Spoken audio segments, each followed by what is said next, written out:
Plashwater where Mill Loch looked tranquil and pretty on an evening in the summer-time. A soft air stirred the leaves of the fresh green trees, and passed like a smooth shadow over the river, and like a smoother shadow over the yielding grass. The voice of the falling water, like the voices of the sea and the wind, were as an outer memory to a contemplative listener, but not particularly so to Mr. Riderhood, who sat on one of the blunt wooden levers of his lock gates, dozing. Wine must be got into a but by some agency before it can be drawn out, and the wine of sentiment never having been got into Mr. Riderhood by any agency, nothing in nature tapped him. As the rogue sat, ever and again nodding himself off his balance, his recovery was always attended by an angry stare and growl, as if, in the absence of anyone else, he had aggressive inclinations towards himself. In one of these starts the cry of "Loch, ho!" Loch prevented his relapse into a doze. Shaking himself as he got up like the surly brute he was, he gave his growl a responsive twist at the end, and turned his face downstream to see who hailed. It was an amateur sculler, well up to his work though taking it easily, in so light a boat that the rogue remarked, "A little less on you, and you'd a'most ha' been a wager but," then went to work at his windlass handles and sluices, to let the sculler in. As the latter stood in his boat, holding on by the boat-hook to the woodwork at the lochside, waiting for the gates to open, Rogue Riderhood recognized his t'other governor, Mr. Eugene Rayburn, who was, however, too indifferent or too much engaged to recognize him. The creaking lock gates opened slowly, and the light boat passed in as soon as there was room enough, and the creaking lock gates closed upon it, and it floated low down in the dock between the two sets of gates, until the water should rise and the second gates should open and let it out. When Riderhood had run to his second windlass and turned it, and while he leaned against the lever of that gate to help it to swing open presently, he noticed, lying to rest under the green hedge by the towing path astern of the loch, a bargeman. The water rose and rose as the sluice poured in, dispersing the scum which had formed behind the lumbering gates, and sending the boat up, so that the sculler gradually rose like an apparition against the light from the bargeman's point of view. Riderhood observed that the bargeman rose too, leaning on his arm, and seemed to have his eyes fastened on the rising figure. But there was the toll to be taken, as the gates were now complaining and opening. The t'other governor tossed it ashore, twisted in a piece of paper, and as he did so, knew his man. "Aye? It's you, is it, honest friend?" said Eugene, seating himself preparatory to resuming his sculls. "You got the place, then?" "I got the place, and no thanks to you for it, nor yet none to Lawyer Lightwood," gruffly answered Riderhood. "We saved our recommendation, honest fellow," said Eugene, "for the next candidate, the one who will offer himself when you are transported or hanged. Don't be long about it, will you be so good?" So imperturbable was the air with which he gravely bent to his work that Riderhood remained staring at him, without having found a retort, until he had rowed past a line of wooden objects by the weir, which showed like huge teetotums standing at rest in the water, and was almost hidden by the drooping boughs on the left bank, as he rowed away, keeping out of the opposing current. It being then too late to retort with any effect, if that could ever have been done, the honest man confined himself to cursing and growling in a grim undertone. Having then got his gates shut, he crossed back by his plank lock bridge to the towing path side of the river. If, in so doing, he took another glance at the bargeman, he did it by stealth. He cast himself on the grass by the loch side, in an indolent way, with his back in that direction, and, having gathered a few blades, fell to chewing them. The dip of Eugene Rayburn's sculls had become hardly audible in his ears when the bargeman passed him, putting the utmost width that he could between them, and keeping under the hedge. Then, Riderhood sat up and took a long look at his figure, and then cried, "Hi, aye. Loch, ho! Loch! Plashwater where Mill Loch." The bargeman stopped, and looked back. "Plashwater where Mill Loch, t'otherest gov nor, or, cried Mr. Riderhood, with his hands to his mouth. The bargeman turned back. Approaching nearer and nearer, the bargeman became Bradley Headstone, in rough waterside second-hand clothing. Wish I may die, said Riderhood, smiting his right leg and laughing, as he sat on the grass, if you ain't had been imitating me, t'otherest governor. Never thought myself so good-looking afore. Truly, Bradley Headstone had taken careful note of the honest man's dress in the course of that night walk they had had together. He must have committed it to memory, and slowly got it by heart. It was exactly reproduced in the dress he now wore. And whereas, in his own schoolmaster clothes, he usually looked as if they were the clothes of some other man, he now looked, in the clothes of some other man or men, as if they were his own. This your lock, said Bradley, whose surprise had a genuine air, they told me, or I last inquired, it was the third I should come to.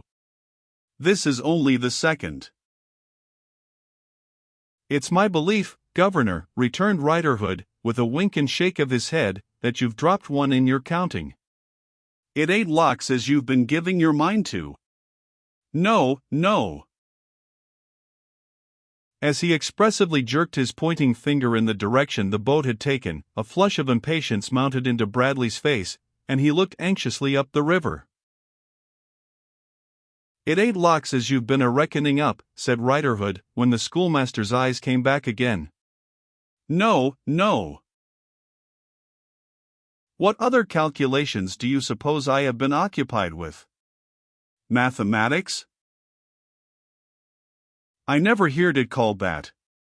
It's a long word for it.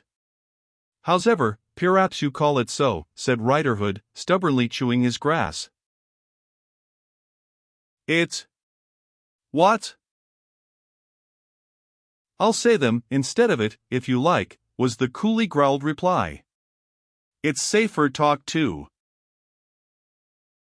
What do you mean that I should understand by them?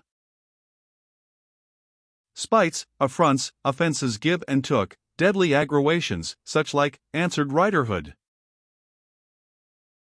Do what Bradley Headstone would, he could not keep that former flush of impatience out of his face, or so master his eyes as to prevent their again looking anxiously up the river. Ha ha! Don't be afeard, t'otherest, said Riderhood. The t'other's got to make way agin the stream, and he takes it easy. You can soon come up with him. But what's the good of saying that to you? You know how fur you could have outwalked him betwixt anywheres about where he lost the tide, say Richmond, and this, if you had a mind to it. You think I have been following him, said Bradley. I know you have, said Riderhood. Well, I have, Bradley admitted. But, with another anxious look up the river, he may land. Easy you. He won't be lost if he does land, said Riderhood. He must leave his boat behind him. He can't make a bundle or a parcel on it, and carry it ashore with him under his arm. He was speaking to you just now, said Bradley, kneeling on one knee on the grass beside the lock-keeper. What did he say? Cheek, said Riderhood. What? Cheek, repeated Riderhood, with an angry oath, cheek is what he said. He can't say nothing but cheek.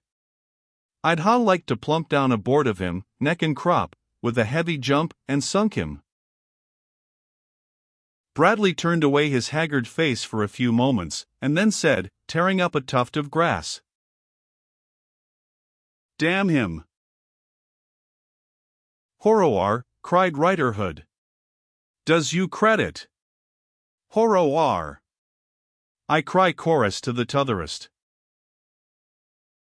What turn, said Bradley, with an effort at self-repression that forced him to wipe his face, did his insolence take today?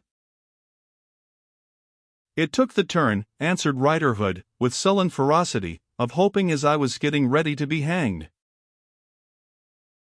Let him look to that, cried Bradley.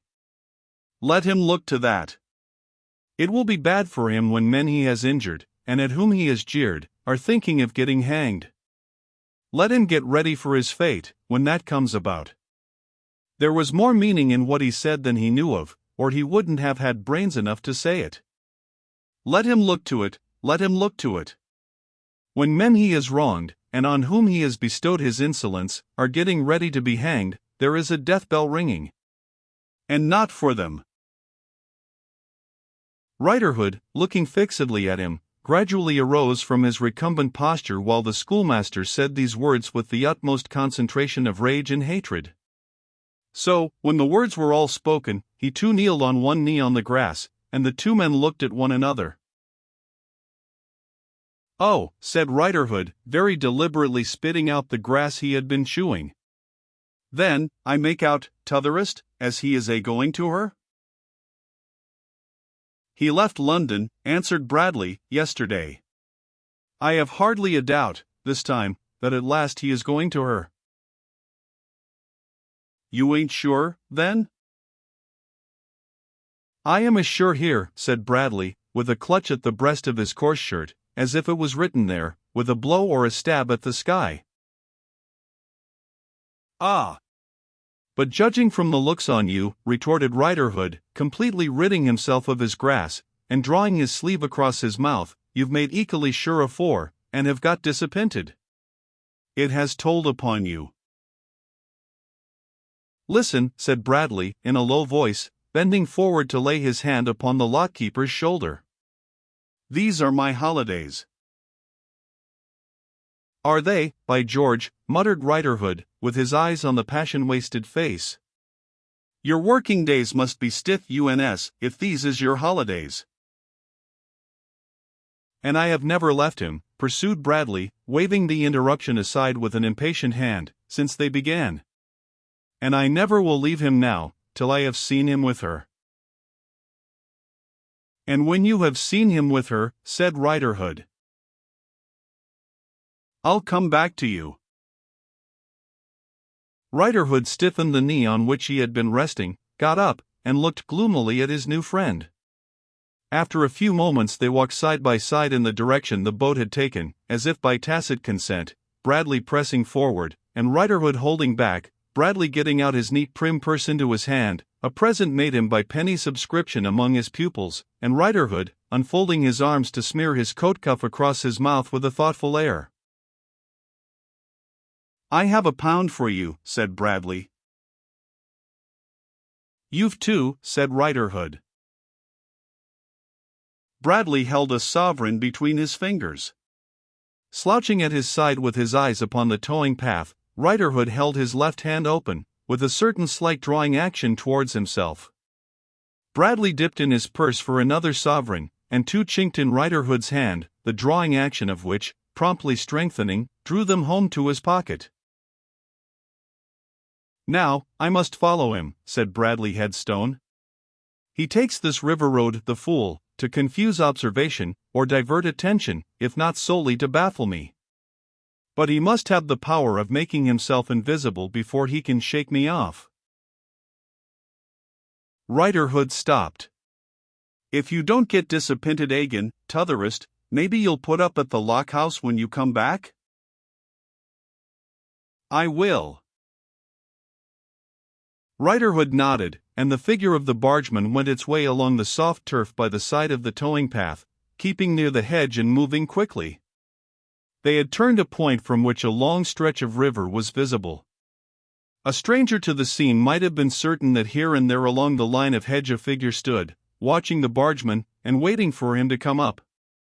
So he himself had often believed at first, until his eyes became used to the posts, bearing the dagger that slew Wat Tyler, in the City of London Shield. Within Mr. Riderhood's knowledge all daggers were as one. Even to Bradley Headstone, who could have told to the letter without book all about Wat Tyler, Lord Mayor Walworth, and the King, that it is dutiful for youth to know, there was but one subject living in the world for every sharp destructive instrument that summer evening. So, Riderhood looking after him as he went, and he with his furtive hand laid upon the dagger as he passed it, and his eyes upon the boat, were much upon a par. The boat went on, under the arching trees, and over their tranquil shadows in the water. The bargeman skulking on the opposite bank of the stream, went on after it. Sparkles of light showed Riderhood when and where the rower dipped his blades, until, even as he stood idly watching, the sun went down and the landscape was dyed red. And then the red had the appearance of fading out of it and mounting up to heaven, as we say that blood, guiltily shed, does. Turning back towards his lock, he had not gone out of view of it. The rogue pondered as deeply as it was within the contracted power of such a fellow to do. Why did he copy my clothes? He could have looked like what he wanted to look like, without that. This was the subject matter in his thoughts, in which, too, there came lumbering up, by times, like any half-floating and half-sinking rubbish in the river, the question, was it done by accident? The setting of a trap for finding out whether it was accidentally done, soon superseded, as a practical piece of cunning, the abstruser inquiry why otherwise it was done. And he devised a means. Rogue Riderhood went into his lockhouse, and brought forth, into the now sober grey light, his chest of clothes. Sitting on the grass beside it, he turned out, one by one, the articles it contained, until he came to a conspicuous bright red neckerchief stained black here and there by wear. It arrested his attention, and he sat pausing over it, until he took off the rusty colorless wisp that he wore round his throat, and substituted the red neckerchief, leaving the long ends flowing. "Now," said the rogue, "if arter he sees me in this neckhanker, I see him in a similar neckhanker, it won't be accident." Elated by his device, he carried his chest in again and went to supper. Lock ho! Lock! It was a light night, and a barge coming down summoned him out of a long doze. In due course he had let the barge through and was alone again, looking to the closing of his gates, when Bradley Headstone appeared before him, standing on the brink of the lock. "Hullo," said Riderhood. "Back a-ready, t'otherest?" "He has put up for the night, at an angler's inn," was the fatigued and hoarse reply. "He goes on, up the river, at 6 in the morning. I have come back for a couple of hours' rest." "You want 'em," said Riderhood, making towards the schoolmaster by his plank bridge. "I don't want them," returned Bradley, irritably, "because I would rather not have them, but would much prefer to follow him all night. However, if he won't lead, I can't follow. I have been waiting about, until I could discover, for a certainty, at what time he starts. If I couldn't have made sure of it, I should have stayed there. This would be a bad pit for a man to be flung into with his hands tied. These slippery smooth walls would give him no chance. And I suppose those gates would suck him down?" "Suck him down, or swallow him up, he wouldn't get out," said Riderhood. "Not even, if his hands weren't tied, he wouldn't. Shut him in at both ends, and I'd give him a pint o' old ale ever to come up to me standing here." Bradley looked down with a ghastly relish. "You run about the brink, and run across it, in this uncertain light, on a few inches' width of rotten wood," said he. "I wonder you have no thought of being drowned." "I can't be," said Riderhood. "You can't be drowned?" "No," said Riderhood, shaking his head with an air of thorough conviction, "it's well known. I've been brought out o' drowning, and I can't be drowned. I wouldn't have that there busted Blowbridger aware on it, or her people might make it tell agin the damages I mean to get. But it's well known to waterside characters like myself, that him as has been brought out o' drowning, can never be drowned." Bradley smiled sourly at the ignorance he would have corrected in one of his pupils, and continued to look down into the water, as if the place had a gloomy fascination for him. "You seem to like it," said Riderhood. He took no notice, but stood looking down, as if he had not heard the words. There was a very dark expression on his face, an expression that the rogue found it hard to understand. It was fierce, and full of purpose, but the purpose might have been as much against himself as against another. If he had stepped back for a spring, taken a leap, and thrown himself in, it would have been no surprising sequel to the look. Perhaps his troubled soul, set upon some violence, did hover for the moment between that violence and another. "Didn't you say," asked Riderhood, after watching him for a while with a sidelong glance, "as you had come back for a couple o' hours' rest?" but even then he had to jog him with his elbow before he answered. Yes. Hadn't you better come in and take your couple o' hours rest? Thank you. Yes. With the look of one just awakened, he followed Riderhood into the lockhouse, where the latter produced from a cupboard some cold salt beef and half a loaf, some gin in a bottle, and some water in a jug. The last he brought in, cool and dripping, from the river. There, T'otherest, said Riderhood, stooping over him to put it on the table. You'd better take a bite and a sup, afore you takes your snooze. The draggling ends of the red neckerchief caught the schoolmaster's eyes. Riderhood saw him look at it. Oh, thought that worthy. You're taking notice, are you? Come. You shall have a good squint at it then. With which reflection he sat down on the other side of the table, threw open his vest, and made a pretense of retying the neckerchief with much deliberation. Bradley ate and drank. As he sat at his platter and mug, Riderhood saw him, again and yet again, steal a look at the neckerchief, as if he were correcting his slow observation and prompting his sluggish memory. When you're ready for your snooze, said that honest creature, chuck yourself on my bed in the corner, T'otherest. It'll be broad day afore 3. I'll call you early. I shall require no calling, answered Bradley. And soon afterwards, divesting himself only of his shoes and coat, laid himself down.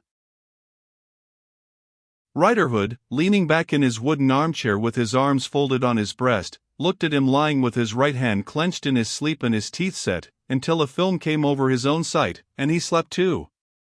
He awoke to find that it was daylight, and that his visitor was already astir, and going out to the riverside to cool his head, though I'm blessed, muttered Riderhood at the lockhouse door, looking after him, if I think there's water enough in all the Thames to do that for you. Within 5 minutes he had taken his departure, and was passing on into the calm distance as he had passed yesterday. Riderhood knew when a fish leaped, by his starting and glancing round. Lock ho! Lock, at intervals all day, and lock ho! Lock, thrice in the ensuing night, but no return of Bradley. The second day was sultry and oppressive. In the afternoon, a thunderstorm came up, and had but newly broken into a furious sweep of rain when he rushed in at the door, like the storm itself. You've seen him with her, exclaimed Riderhood, starting up. I have. Where? At his journey's end. His boat's hauled up for 3 days. I heard him give the order. Then, I saw him wait for her and meet her. I saw them, he stopped as though he were suffocating, and began again, I saw them walking side by side, last night. What did you do? Nothing. What are you going to do? He dropped into a chair, and laughed. Immediately afterwards, a great spurt of blood burst from his nose. How does that happen? Asked Riderhood. I don't know. I can't keep it back. It has happened twice, 3 times, 4 times, I don't know how many times, since last night. I taste it, smell it, see it, it chokes me, and then it breaks out like this. He went into the pelting rain again with his head bare, and, bending low over the river, and scooping up the water with his 2 hands, washed the blood away. All beyond his figure, as Riderhood looked from the door, was a vast dark curtain in solemn movement towards 1/4 of the heavens. He raised his head and came back, wet from head to foot, but with the lower parts of his sleeves, where he had dipped into the river, streaming water. Your face is like a ghost's, said Riderhood. Did you ever see a ghost? Was the sullen retort. I mean to say, you're quite wore out. That may well be. I have had no rest since I left here. I don't remember that I have so much as sat down since I left here. Lie down now, then, said Riderhood. I will, if you'll give me something to quench my thirst first. The bottle and jug were again produced, and he mixed a weak draught, and another, and drank both in quick succession. You asked me something, he said then. No, I didn't, replied Riderhood. I tell you, retorted Bradley, turning upon him in a wild and desperate manner, you asked me something, before I went out to wash my face in the river. Oh. Then, said Riderhood, backing a little. I asked you what you was going to do. How can a man in this state know, he answered, protesting with both his tremulous hands, with an action so vigorously angry that he shook the water from his sleeves upon the floor, as if he had wrung them. How can I plan anything, if I haven't sleep? Why, that's what I as good as said, returned the other. Didn't I say lie down? Well, perhaps you did. Well. Anyways, I says it again. Sleep where you slept last. The sounder and longer you can sleep, the better you'll know arterwards what you're up to. His pointing to the truckle bed in the corner seemed gradually to bring that poor couch to Bradley's wandering remembrance. He slipped off his worn downtrodden shoes, and cast himself heavily, all wet as he was, upon the bed. Riderhood sat down in his wooden armchair, and looked through the window at the lightning, and listened to the thunder. But his thoughts were far from being absorbed by the thunder and the lightning, for again and again and again he looked very curiously at the exhausted man upon the bed. The man had turned up the collar of the rough coat he wore, to shelter himself from the storm, and had buttoned it about his neck. Unconscious of that, and of most things, he had left the coat so, both when he had laved his face in the river, and when he had cast himself upon the bed, though it would have been much easier to him if he had unloosened it. The thunder rolled heavily, and the forked lightning seemed to make jagged rents in every part of the vast curtain without, as Riderhood sat by the window, glancing at the bed. Sometimes, he saw the man upon the bed, by a red light, sometimes, by a blue, sometimes, he scarcely saw him in the darkness of the storm, sometimes he saw nothing of him in the blinding glare of palpitating white fire. Anon, the rain would come again with a tremendous rush, and the river would seem to rise to meet it, and a blast of wind, bursting upon the door, would flutter the hair and dress of the man, as if invisible messengers were come around the bed to carry him away. From all these phases of the storm, Riderhood would turn, as if they were interruptions, rather striking interruptions possibly, but interruptions still of his scrutiny of the sleeper. 0607M. Original. He sleeps sound, he said within himself, yet he's that up to me and that noticing of me that my getting out of my chair may wake him, when a rattling peal won't, let alone my touching of him. He very cautiously rose to his feet. T'otherest, he said, in a low, calm voice, are you a-lying easy? There's a chill in the air, Governor. Shall I put a coat over you? No answer. That's about what it is already, you see, muttered Riderhood in a lower and a different voice, a coat over you, a coat over you. The sleeper moving an arm, he sat down again in his chair, and feigned to watch the storm from the window. It was a grand spectacle, but not so grand as to keep his eyes, for half a minute together, from stealing a look at the man upon the bed. It was at the concealed throat of the sleeper that Riderhood so often looked so curiously, until the sleep seemed to deepen into the stupor of the dead tired in mind and body. Then, Riderhood came from the window cautiously, and stood by the bed. Poor man, he murmured in a low tone, with a crafty face, and a very watchful eye and ready foot, lest he should start up, this here coat of his must make him uneasy in his sleep. Shall I loosen it for him, and make him more comfortable? Ah! I think I ought to do it, poor man. I think I will. He touched the first button with a very cautious hand and a step backward. But, the sleeper remaining in profound unconsciousness, he touched the other buttons with a more assured hand, and perhaps the more lightly on that account. Softly and slowly, he opened the coat and drew it back. The draggling ends of a bright red neckerchief were then disclosed, and he had even been at the pains of dipping parts of it in some liquid, to give it the appearance of having become stained by wear. With a much perplexed face, Riderhood looked from it to the sleeper, and from the sleeper to it, and finally crept back to his chair, and there, with his hand to his chin, sat long in a brown study, looking at both.